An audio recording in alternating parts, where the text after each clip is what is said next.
This is the Lightning Junkies podcast with your host, Chaz. On this week's episode of the podcast, we have Suheb. He's talking about RTL and Lightning adoption. This is the first podcast episode of 2021. We had a bit of a rough end to 2020. Hopefully my listeners understand how crazy 2020 was and how emotionally unstable it was last year. But I am definitely trying to improve for this year and to be as emotionally healthy as we can in the various choices I make throughout the day. I'm really glad to have Suheb on this particular episode. We talked about RTL. I use RTL a lot, so I think it's a really cool piece of software to go into, to let our listeners know about if they don't already know about it. And just to have a good start on our year here, you know, we're having these conversations about Bitcoin, having these conversations about Lightning, trying to find what we can learn and how we can expand ourselves. I think that's a good thing to start the year with. I'm not a big fan of New Year's resolutions because I think we should be doing that every day and not making January 1st the only time we can have resolutions on how we can improve ourselves. So let's have this episode be where we really begin to do that. If you want to support the podcast, you can support us at lightningjunkies.net/support. I don't want to spend too much time with the preamble here, so let's go ahead and jump into this episode.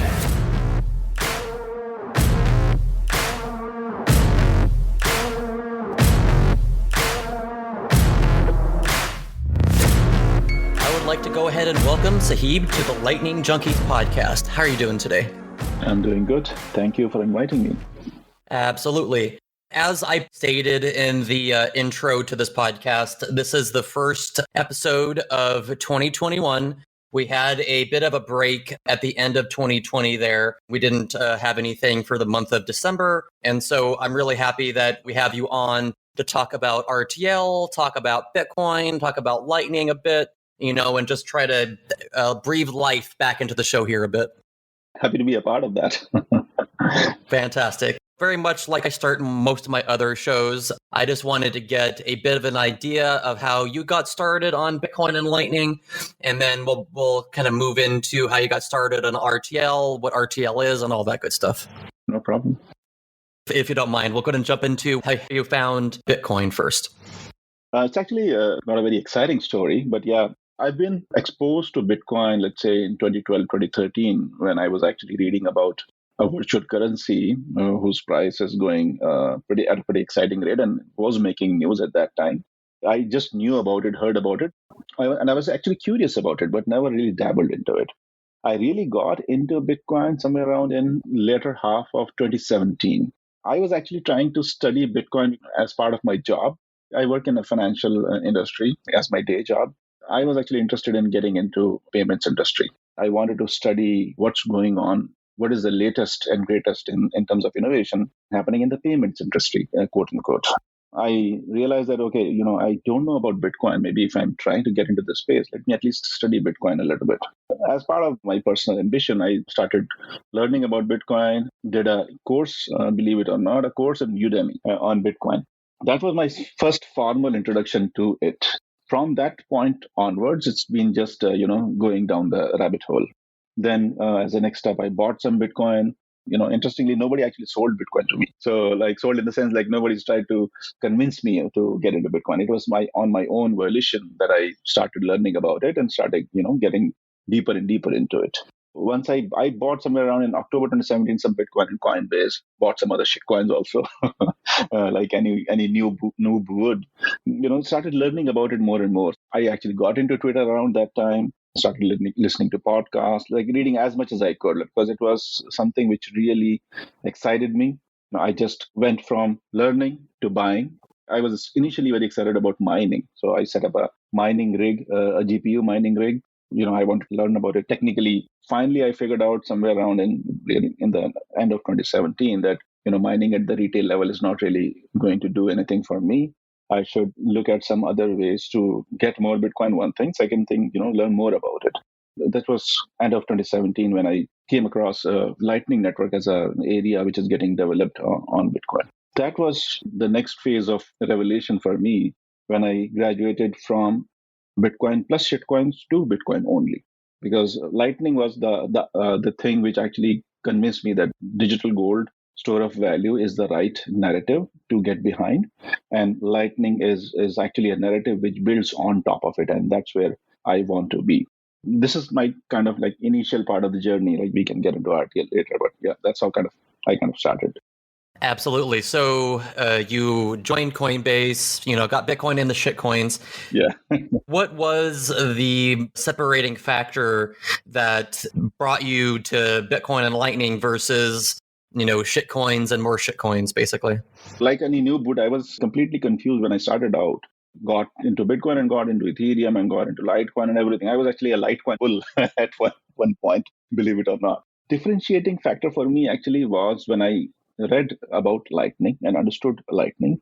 At that point, I realized that when the blockchains cannot scale horizontally, at the chain level, and none of the blockchain solution would actually ever scale at the base layer level. That's not the right solution, because the trade-offs that we have to make to ensure that the blockchain solution remains decentralized, those trade-offs will not allow the blockchain to scale at the base layer. The best way to scale it has to be building on top of it, like building in layers and building vertically. If when we are doing it, we have to look at what is the network which has the most hash power, which has the most chances of survival over a long period of time, has a good developer ecosystem, and then where it makes sense for the scale to be built. And that's where Bitcoin won convincingly over all the other coins which are in existence. So that was the thing which actually convinced me that the base layer should remain decentralized, and if we have to scale that, we have to scale it vertically, which means that we should be building on top of it. And that's when I realized that spending time on any other shitcoins is purely a waste of time. Each shitcoin will have its own path to ultimately be to becoming irrelevant.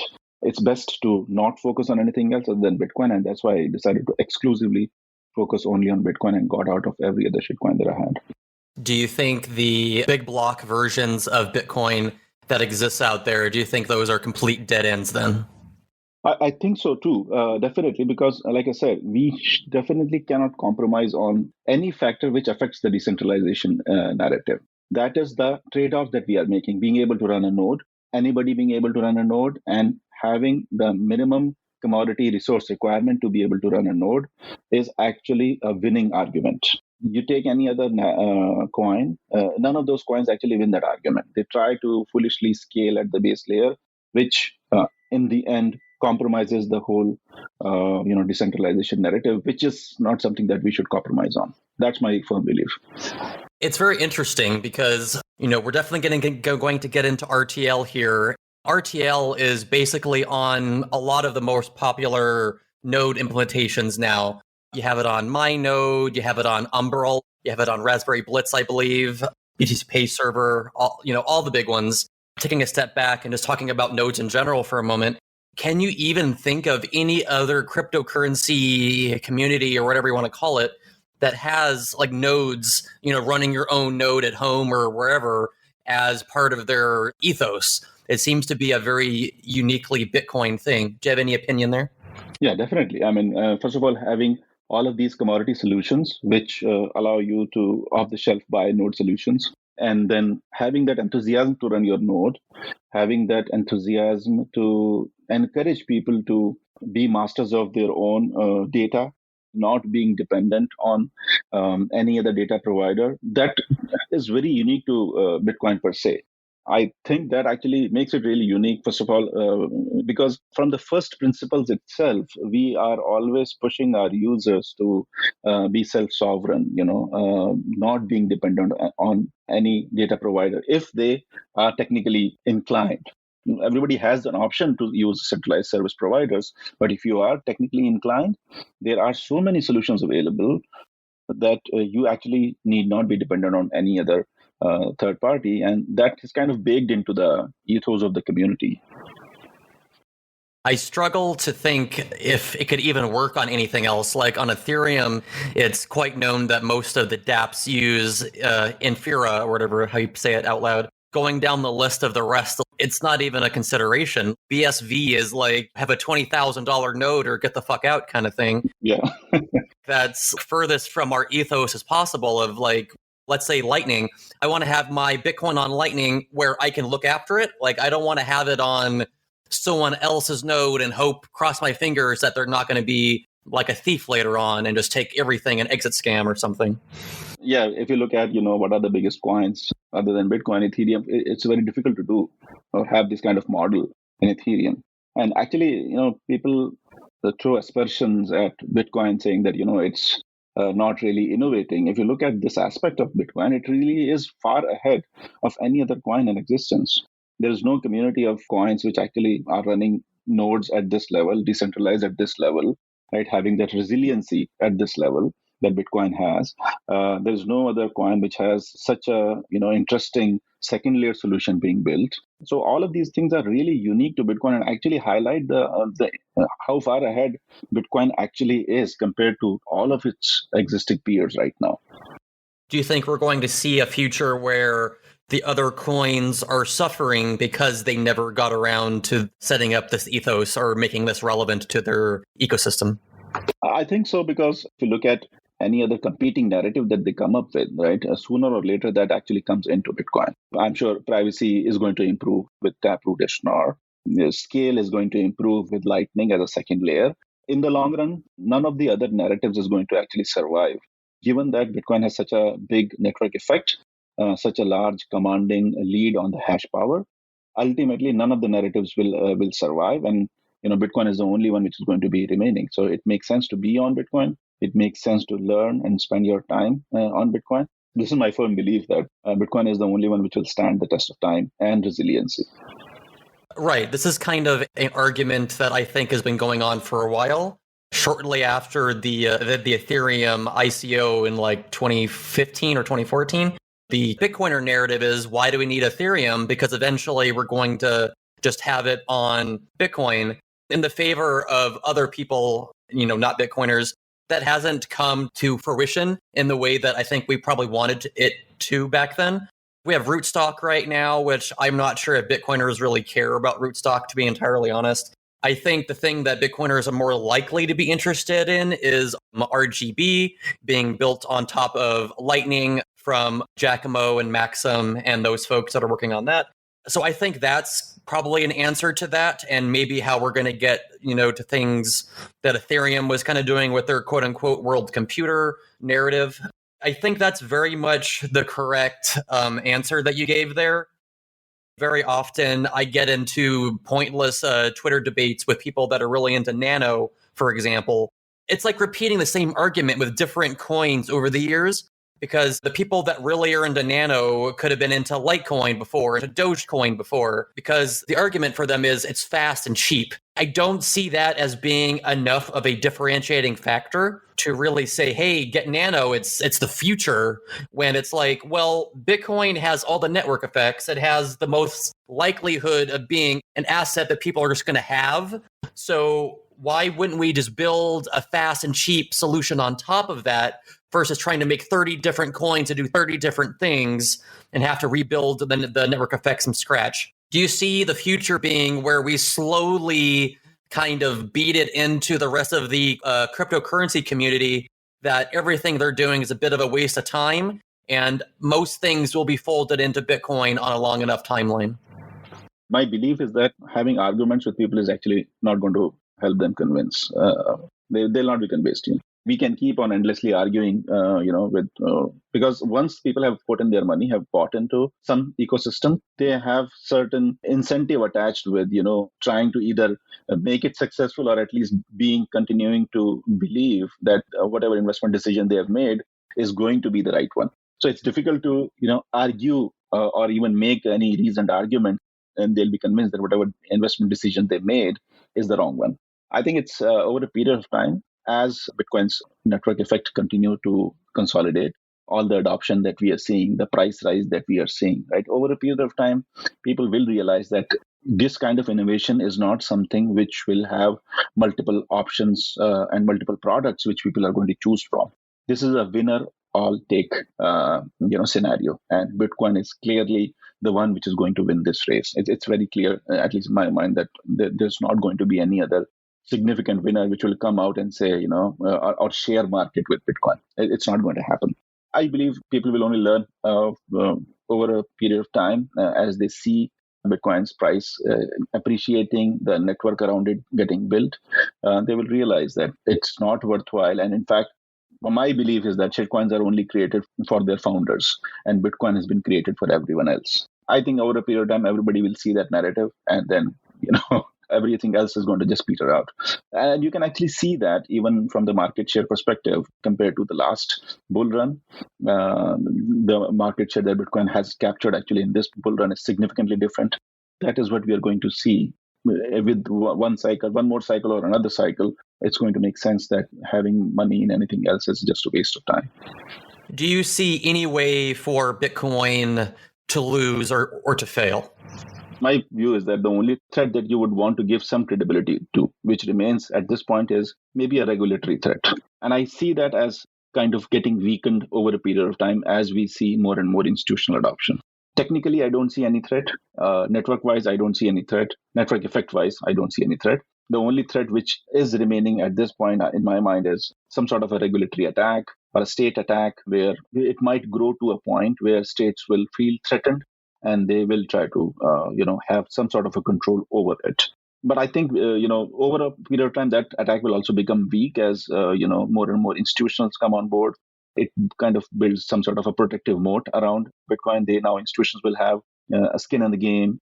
Politicians have a skin in the game. I see that threat becoming weakened over a period of time, but that is the only threat that I will basically give some credibility to. Everything else, there's no other threat in my mind to Bitcoin. I would probably agree with that, but I guess you're kind of right that even, let's say, if the US were to fully ban Bitcoin tomorrow, which seems very unlikely at this point, but let's say that they did, it seems very short-sighted. Like, even if they went to that extreme, that the rest of the world would probably be fine. Like, even if the United States tried to do with what they did with torrents, for example, like try to go around the world and try to bully people into making sure Hollywood was getting paid or whatever. Yeah, I don't see banning Bitcoin as any threat, actually. In my mind, I don't think that's a credible threat. The threat that I see from state is more about controlling or trying to do more KYC or trying to make use of Bitcoin difficult through onerous regulation, trying to discourage self-custody, for instance. I see those as direct threats to Bitcoin's usage, because, or at least weakening Bitcoin's narrative. But I don't see a direct threat like banning per se, because I don't think any advanced economy will actually do that. Because if they do that, they are going to create a regulatory arbitrage, which other economies will jump onto.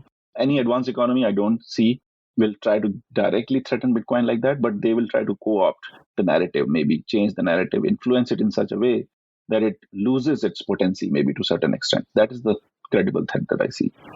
Moving on slightly here, I tend not to talk about the Bitcoin price on Lightning Junkies very much because we're focused on the technology of Lightning more so. But I've never had the show running during an actual bull market, so I think it stands to have some comments made here. So what's your feelings right now we had a nice run up from 10,000 to 41,000. What's your sense right now? Like, how do you think things are feeling? Where do you think things are going? It doesn't have to be price exactly, but just where do you sense things going in the short term here? Okay, so let me tie that in with, to a certain extent, maybe to Lightning adoption, right? Because I don't directly I'm not an expert on price. I'm just a pleb consumer of Bitcoin who is just trying to collect corn as much as he can. But what I do want to do is, price has a very important metric, or one of the most important metric. I'll touch upon 2 or 3 aspects of it. So one aspect is, we've seen that as price appreciates, people are coming up with narrative that let's try to change the unit of Bitcoin to mbit, right? Maybe, or sats, so that people don't have that unit bias when they are trying to buy Bitcoin. I don't think that narrative has a lot of value per se, because the headline number of Bitcoin is always going to be the whole Bitcoin. It's never going to be, M Bitcoin or Sats even. Although I consider Sats as a more logical unit to price Bitcoin in, but it was never going to be the headline number. Headline or news about Bitcoin's price will always be the whole Bitcoin, right? So, one Bitcoin is 30,000 or one Bitcoin is 40,000. The shock value at the price of one Bitcoin actually gives has a significant attention grabbing value. Nobody's going to compromise that. Nobody's going to go and dilute that headline by quoting the price in mbit. So reducing the unit is not going to have any significant impact on the user psyche. That's one perspective. Second perspective is right now the narrative that we are building towards, and this I want to tie in with Lightning adoption, is because the narrative that we have is Bitcoin currently is a emerging store of value or a digital gold. So I see that narrative as strengthening, which will have significant impact on Bitcoin's price. If you look at Bitcoin's market share compared to gold, I think it's somewhere around 4% maybe, depending on what the price is. If it goes to, maybe 10% of gold, the price can be in the range of 50,000 to 60,000, within that range. I think that's a reasonable target for Bitcoin. I don't know the time frame, maybe 1 year, 2 years. I think that's a reasonable target in medium term for Bitcoin to achieve, right? As its adoption continues to increase.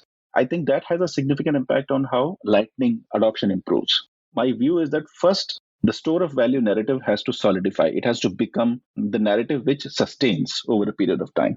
Once we have the sustenance of the narrative of store of value, then we will see the adoption on Lightning increase, because as the price rise, you will actually see merchants now looking at can we whatever we are selling on Amazon or any other e-commerce platform, can we sell that for Bitcoin? I see that narrative coming into force only once Bitcoin's price starts going above 50,000 or above.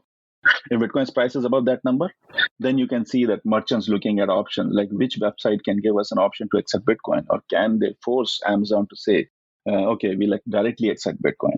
If that happens, that is where you will see Lightning coming into picture, ability to do fast transactions on Bitcoins come into picture. And that's when you will see, Lightning's narrative starting to gain more and more foothold in terms of mainstream adoption. Let's go ahead and jump into kind of more specific Lightning talk then. Going off your Lightning adoption thing, so something I was just looking at, I was pulling up 1ml.com, the Lightning Network site that has all the little data on it and everything. I'm looking at the overall capacity. It's basically the same that it was when I first started on Lightning, about 1,000 BTC.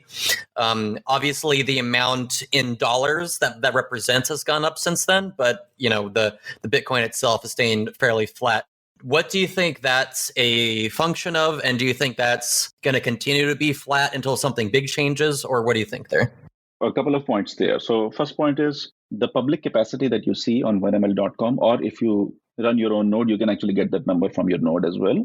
But that capacity is only reflecting one aspect of the network, which is public. It does not count liquidity logged into private channels, which there is no way for us to actually identify, because if the channels are private, it will not count into the public graph of the Lightning network. In private channels, there can be significant liquidity logged in, which we have no clue of. Those type of channels actually are good at the institutional level. So, for instance, if you look at LNJ040, for instance, right, it's coming up with its own remittance solution. So, what it may do is set up nodes across the whole, wherever on the globe or wherever they are going to do remittances. And they are going to open up private channels between their own nodes and do the transfer of funds between their own nodes. We will not even know what is their capacity, what is the overall level, Bitcoin level at which they are kind of engaged, or the liquidity that they have logged into Lightning Network. We'll never get an idea of that. So basically, there is a public network capacity aspect, which we see right now on 1ml.com or on your own node, which is only a partial picture. And there is a lot of liquidity which might be tied in the private channels, which actually we have no idea about. But which I do see institutionals actually leveraging if they start moving towards a remittances solution like the way LNJ040 is. So that's my take on the network capacity. The second thing is, like I said about adoption, right? Lightning is still at a very early stage of adoption. It's not seen any serious adoption. And that's fine right now, because right now Bitcoin's store of value narrative has to continue to grow and sustain. Once that happens, if you look at mempool, the fee pressure kind of ebbs and flows. We don't see a lot of sustained fee pressure. Once that fee pressure becomes sustained, mempool never gets drained out. It stays at 120 sats per byte level or even more. So one thing is the fee pressure. Second thing is the demand for transactions also, where I believe that Bitcoin's price is actually going to play a role. If merchants starts asking for Bitcoin payments, then you will see that what is the alternative for merchants where they can actually do fast payments, and that's where Lightning adoption should actually come into picture. I've been using Lightning for, I think, almost 2 years at this point. Things have changed a little bit. We've had bigger names jump onto the scene, bigger companies that allow you to spend your sats in a kind of money-saving way where you get sats back or what have you. Do you think that there is a very limited amount of use cases right now? I was having a talk with someone else, and I think what we really came up with is like Fold, Bit Refill, a couple others that are under the same niche, and then Poyo Feed. And that's basically all we've been able to come up with. Would you kind of agree with that, or would you say something different? There are actually more use cases getting developed, I think, which actually builds on top of Lightning. Have you tried Sphinx Chat, for instance? That's actually a good use case. Very good one, yeah, absolutely.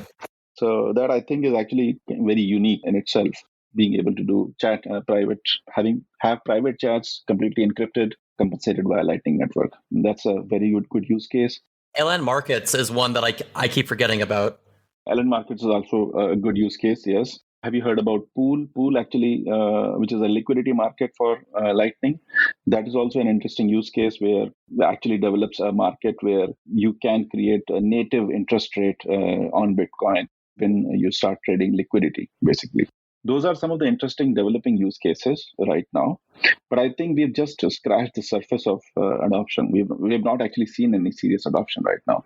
Again, I feel that adoption will come when price continues to rise and sustains at certain level. From an adoption perspective, my thinking here is that unless a circular economy develops on Bitcoin, you will not see significant Lightning adoption. And what would it take for the circular economy to develop? Right now, the prevailing narrative is that buy Bitcoin and keep it with you because it's going to save your wealth. It's going to enable you to not lose value on your wealth. That's the prevailing narrative. And that narrative has to kind of sustain for some time where people continue to buy into that narrative and continue to hold Bitcoin. That narrative is actually happening at the individual level and now institutional level. Once that sustains for a certain amount of time, then people will switch to what can we do with our Bitcoin. And more importantly, I think I've said this, I'm maybe sounding like a broken record, but merchants have to come into the demand for accepting Bitcoin has to come from merchants. And I think that's a very important narrative because merchants are going to realize that when they see Bitcoin's price at $50,000 or $100,000, for instance, right, they will realize that it's very difficult for them to go into open market and buy Bitcoin with their fiat because they are not going to get much. They're not able to get much. So they will start thinking that, can I sell whatever I'm selling? Can I sell that for Bitcoin? And that is going to be the transition from savings to an actual transaction-based adoption. Let's kind of talk a little bit about what a merchant or potentially just a user on Lightning might want or might need in order to kind of get started here.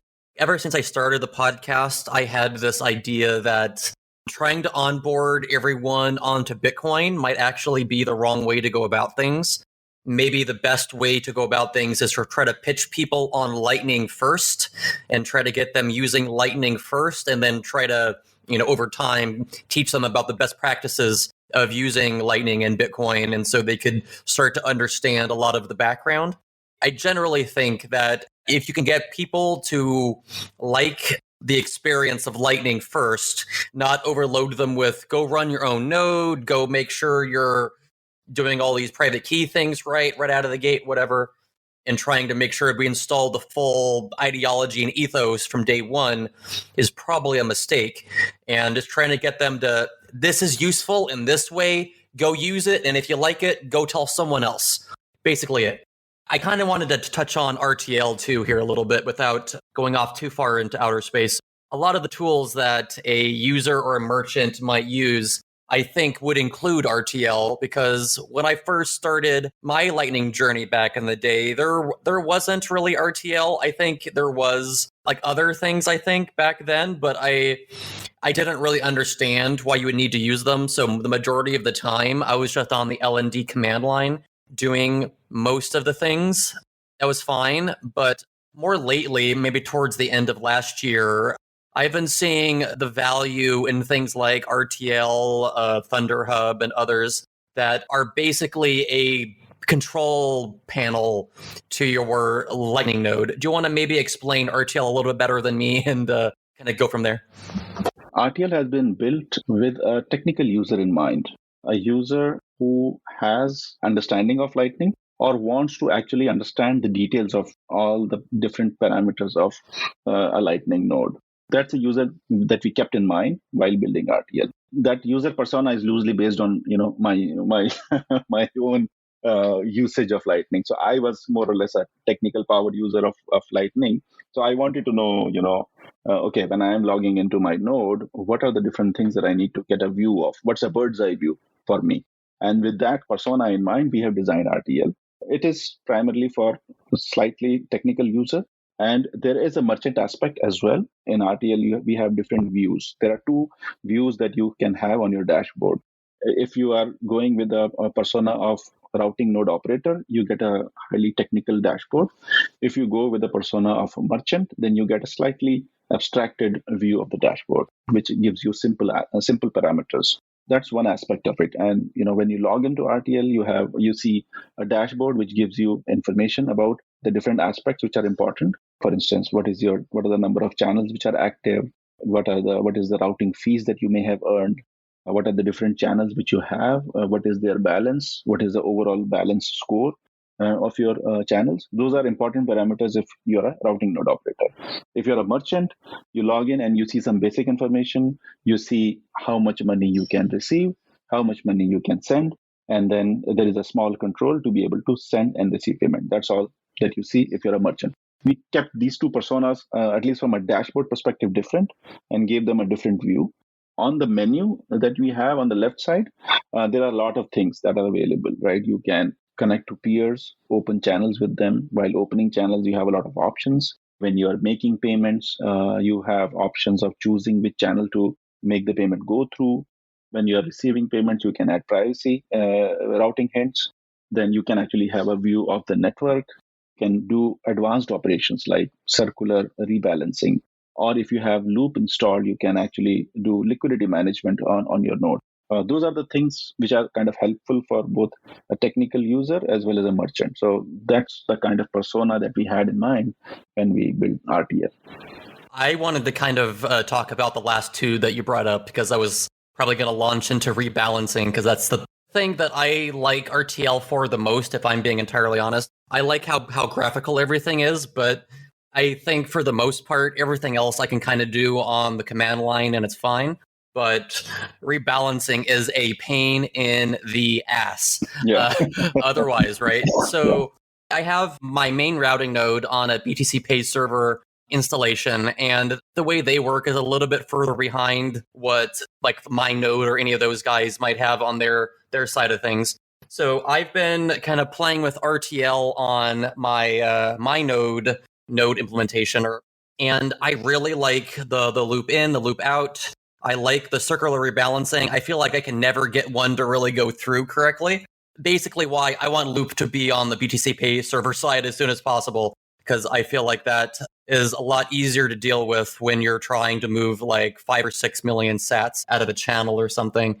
Do you find the rebalancing piece to be one of the more pains in the ass, period, like for everyone that's kind of trying to be a routing node right now? Let's talk about rebalancing aspects, and then maybe we can touch upon a loop as well, so that the listeners can have some conceptual understanding of what it is. Circular rebalancing is basically you are making a payment to yourself. When you are doing that, what you are doing is you are using one channel to send the payment out, and you're using another channel to receive the payment back. So basically, the two channels which are involved in this transaction will adjust their balances accordingly. But your overall channel balance, which is at the node level, will remain unaffected. Only locally, you will impact the two channels, because what you have done essentially is you are making a payment to yourself. So it's basically a complete loop. But effectively, overall at your node level, you're not moving anything because whatever you're sending, you're receiving back. So your overall channel balance remains unaffected. Only the two channels which are involved in the transaction, they shift their balances from one side to the other. So that's one aspect of circular rebalancing.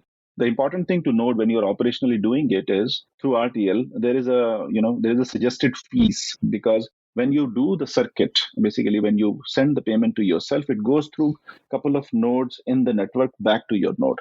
So that can entail some routing fees which those nodes will be charging. So you may have to play with the fee limit that you're setting on your circular rebalancing if your payment is actually not going through, and then you may be able to successfully execute your circular rebalance.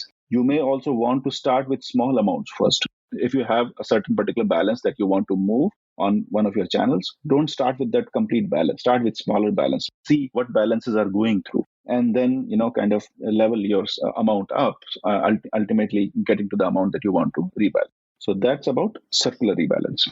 Now coming to loop.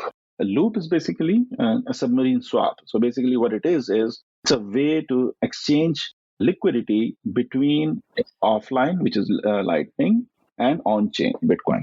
What you do is in loop out, for instance, right? Loop out is actually a good tool if you are a merchant and you want to receive payments, or if you're a merchant and if you had some channels which got exhausted because you have received a lot of payments, then you can use the loop tool to adjust the balances on your channel so that you're again ready to receive more payments. So that's at the top level the use case. But essentially, technically, what you're doing is in loop out, you are making a payment to loop server on Lightning, and loop server is sending you back the sats that you have paid them on chain to your wallet, right? That's what is happening. It's an exchange between Lightning and on chain, but the impact is when you do make a payment to the loops server, you basically move some funds to your outgoing side, and that enables you to receive payments again. Basically, that's what loop out is doing. Loop in is the opposite side of things. What is happening in loop in is you are sending on chain funds to the loop server, and loop server is sending funds back to you on Lightning. If you have exhausted your ability to pay, you do a loop in, which will send money back to your side of the channel, and then you can basically make payments. So that's essentially loop in, loop out, and circular rebalancing. Do you think that RTL is going to see other rebalancing tools in the future? Like, are we going to see Lightning Pool in there in some way or fashion? So Lightning Pool is still not on a roadmap yet right now, but we are actually working on adding more swap providers like Bolts. The Bolt service is something that we are actually working on right now to integrate. So the users can have choice between either using Loop, which is Lightning Lab solution, or Bolts, which is another swap service that they can use to manage their liquidity between on-chain and off-chain. My potential concern is right now fees aren't quote unquote super cheap. I've been trying to open channels while being a cheapskate with like 1 or 2 sat transactions. There they have not confirmed. I'm not sure if you would guess that, but they've been just sitting there for like a week not confirming. I wanted to jump in on that because for that we have a solution in RTL.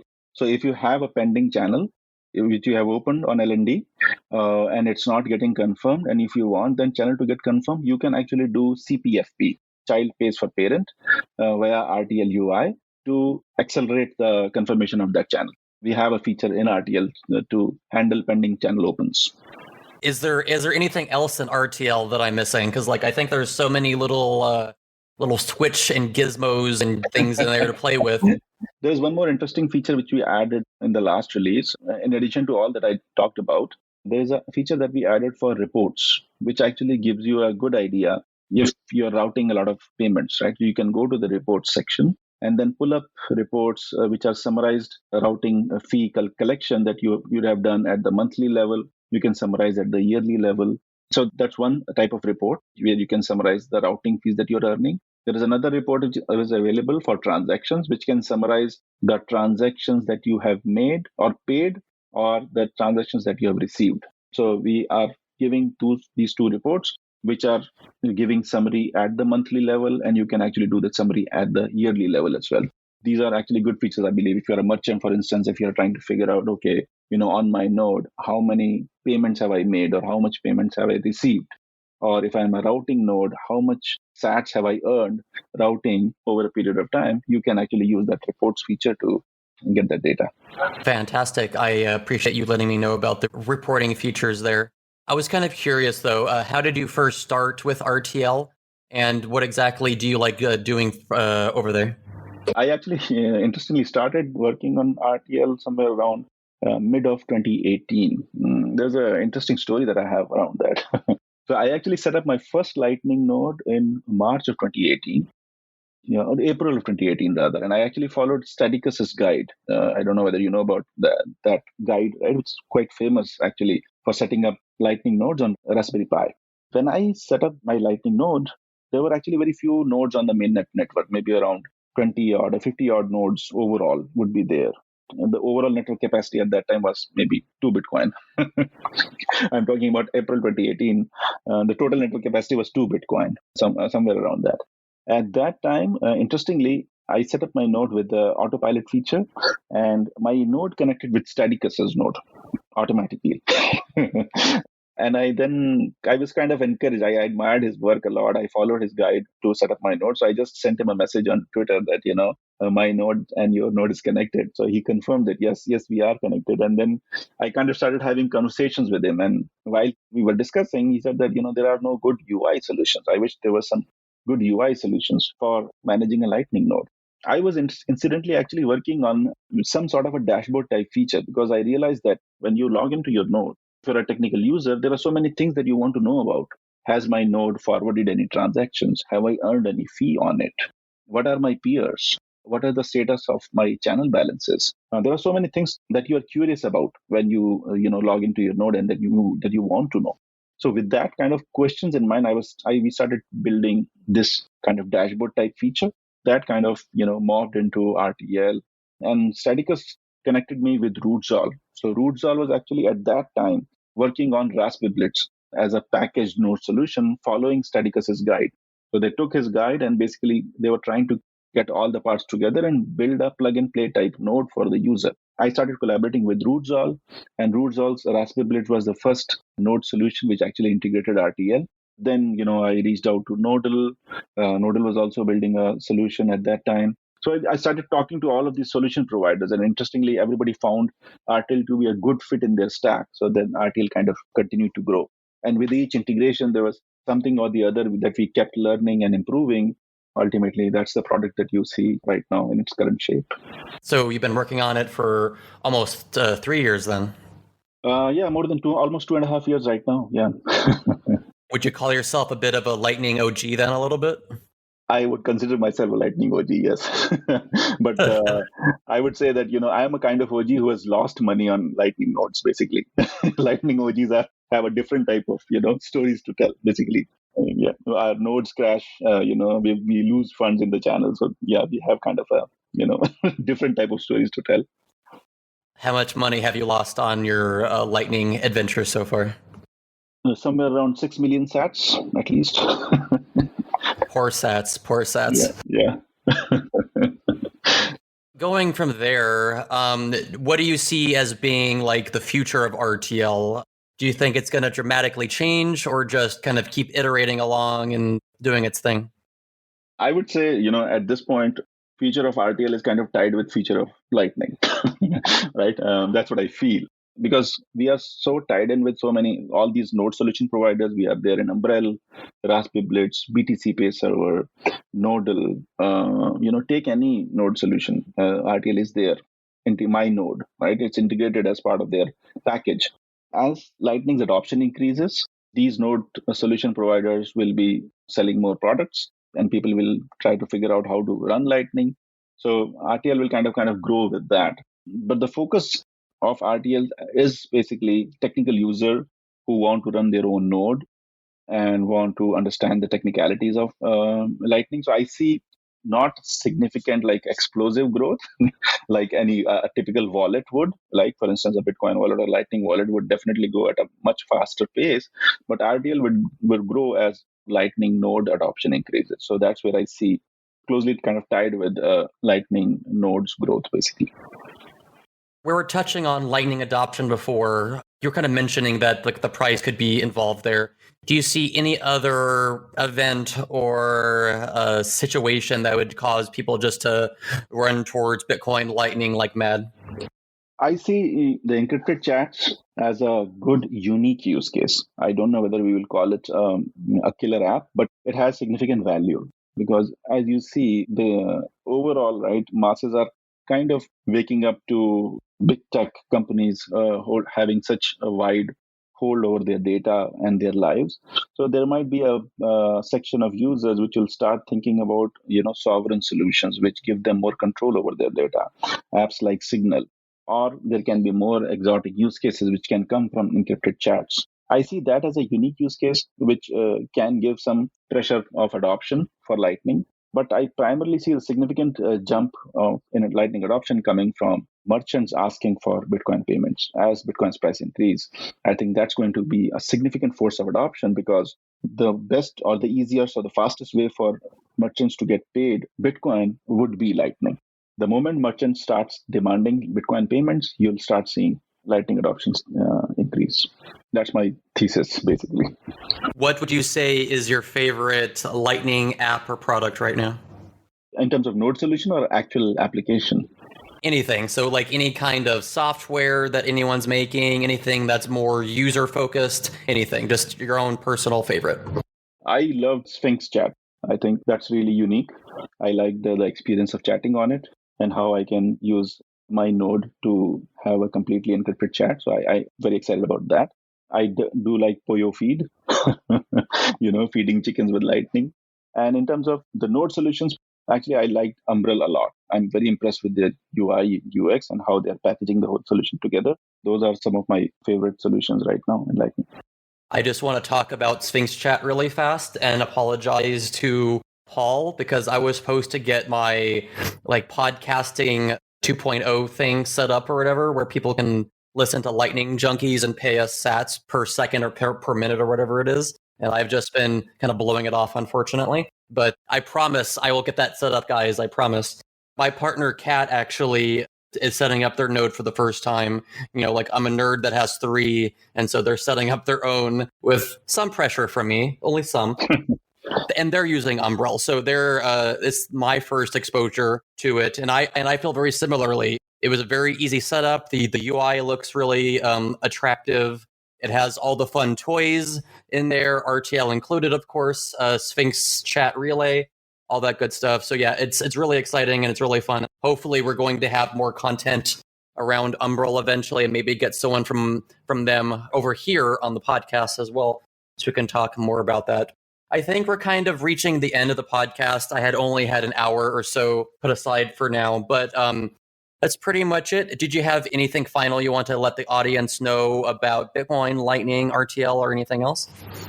Just one thing I would like the viewers to know that I don't know how many people know that, but RTL is purely a volunteer initiative. There is no company behind it. There is no funding behind it. It's just a pure labor of love, basically, right? It's just our way to give back to the community and also try to do our part to increase the adoption of Lightning. So that's what RTL is.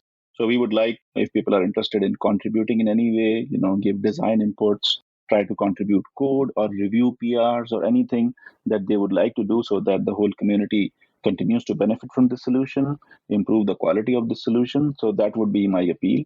Feel free to come to our GitHub repo and give us feedback, or if you want to review code, feel free to review it. Whatever way you would like to contribute. I would like to have more eyes on RTL's code so that we improve the quality of the code and the whole community benefits from it. That's what I would like the community to do for us. Perfect. Would you let the listeners know how they can find both you and RTL on the interweb? Sure. Yeah. You can find me on Twitter at Suheb, SUHEB __. My handle is my2sats at Suheb __. You can follow RTL and RTL _APP on Twitter. There are GitHub links on the RTL Twitter account and my account as well. So if you find me or follow me, then you can find our GitHub repo and then give us your feedback there. All right, perfect. Well, I really want to thank you for joining me on the Lightning Junkies podcast. Thanks a lot. Boom. That was the 40th episode of the Lightning Junkies podcast. I really appreciate you listening all the way to the end, if you did in fact listen to the end, but you would only hear this if you listened until the end. Did you learn anything on this podcast? Were you inspired to go contribute to RTL, to other open source Bitcoin and Lightning Network projects? I hope so. There isn't too much to say here other than we're going to continue to make new episodes. We're going to produce a episode made for newbies to onboard them onto Lightning, and talking about making that episode for a long time. We got Evan Kaludis to help us with that episode. You should hopefully see that episode drop in February. If you take anything away from the Lightning Junkies experience, feel free to donate to Lightning Junkies at lightningjunkies.net/support. I will leave you here, my youngins. I will leave you here. For now, I shall see you on the Lightning Network.